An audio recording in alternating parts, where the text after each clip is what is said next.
my dear student. Hope you all are enjoying your studies and taking care of yourself.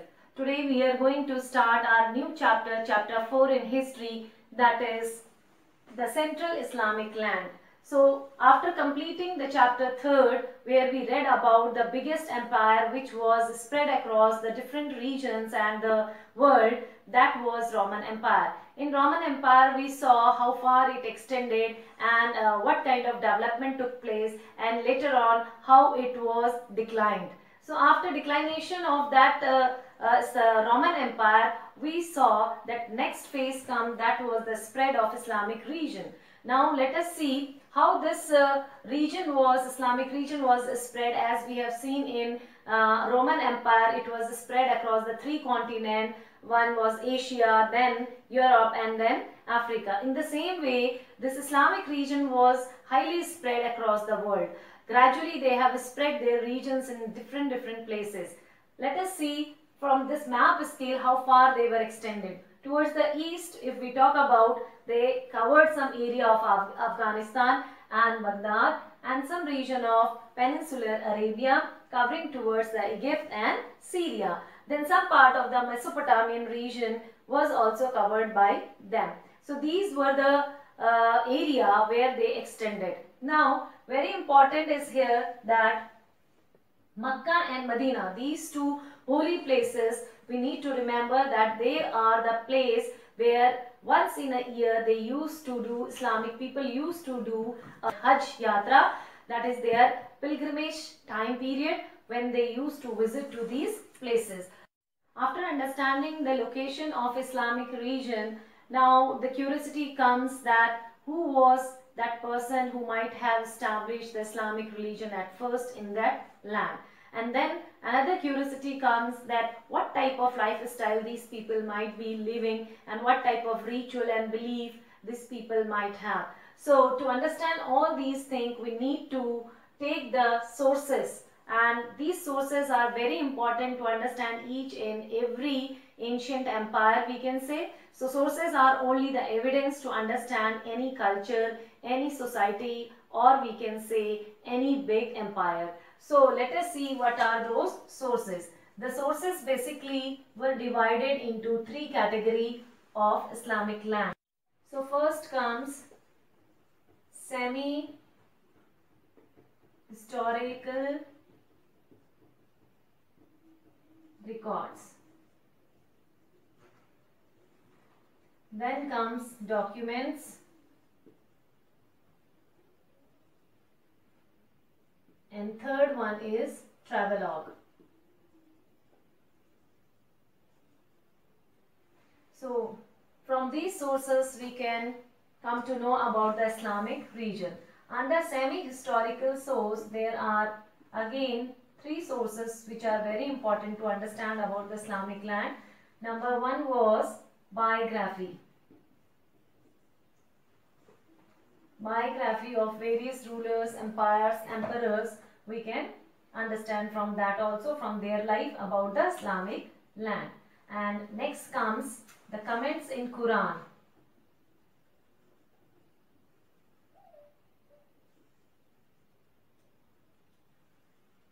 Quran is the holy book of Islam. Out of there also we can get some idea about the Islamic land. Next comes the speeches and the dialogues. Speeches and dialogues of preachers, we can say, those who used to worship and spread the messages of Islamic region. Now comes the document. Under document we can say legal text. We can say in this about literary work also. Literary work also the part of document. Some poems also the part of document. And now comes the travelogue. Travelogue means if any Islamic person might travel from one place to another and they might have shared the idea of that place to their own place, then that is called as travelogue. During their journey, whatever experience they gain and they learn from the culture of another region, that is called as their travelogue record. So under travelogue record we get the idea from the geography.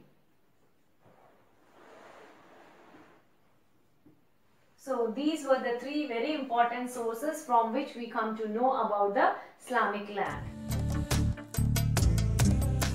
Now next topic comes the rise of Islam in Arabia. Before that, let us know about the background of Arabian country. So this Arabia was basically divided with tribal community, and these tribal communities used to follow nomadic life, and they have certain beliefs and culture. They used to believe several gods and goddess, they used to worship idols, and they used to follow certain rituals. But at the same time, around AD 612 to 32, Prophet Muhammad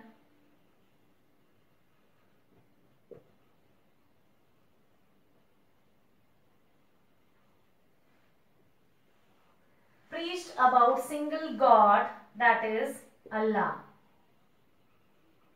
He preached about single God, that is Allah, and he started a community and started saying to the people that that community must believe in the worship of single God, and that is named as Ummah. It means Ummah was the community who used to believe in single worship of God. It means single God, that is Allah. So we can say that the people, those who used to worship Allah, and their community is called as Ummah, and certainly that community is named as Islam in religion. So after that, this community only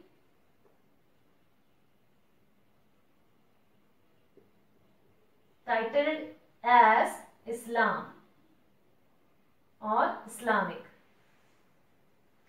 So in this way we can say Prophet Muhammad became the preacher and started spreading the message of God, Allah. And it is also believed that he was the person who created the new religion, that was Islamic religion. It means he was only the founder of Islamic religion.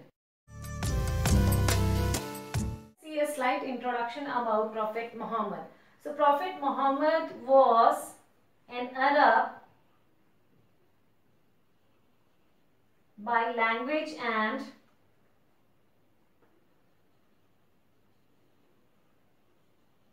culture.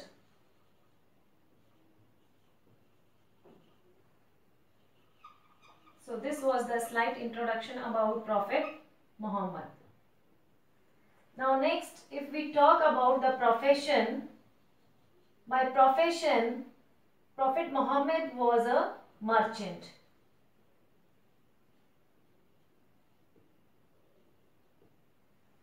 So this was his historical background. Now what happened around 612 AD, Prophet Muhammad declared himself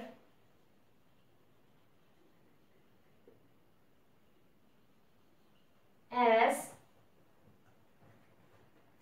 messenger of God.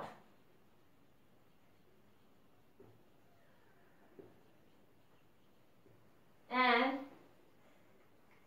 later on he said about himself that he had been commanded to teach and preach about only the worshipping of one God, that is Allah. And he started introducing some of the beliefs and rituals which they used to follow. So what are those rituals and beliefs? Ritual and belief.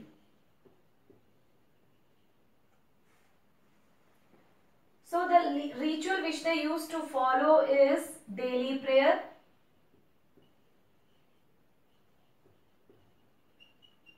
which is called as Salat. And the belief was distribution of alms.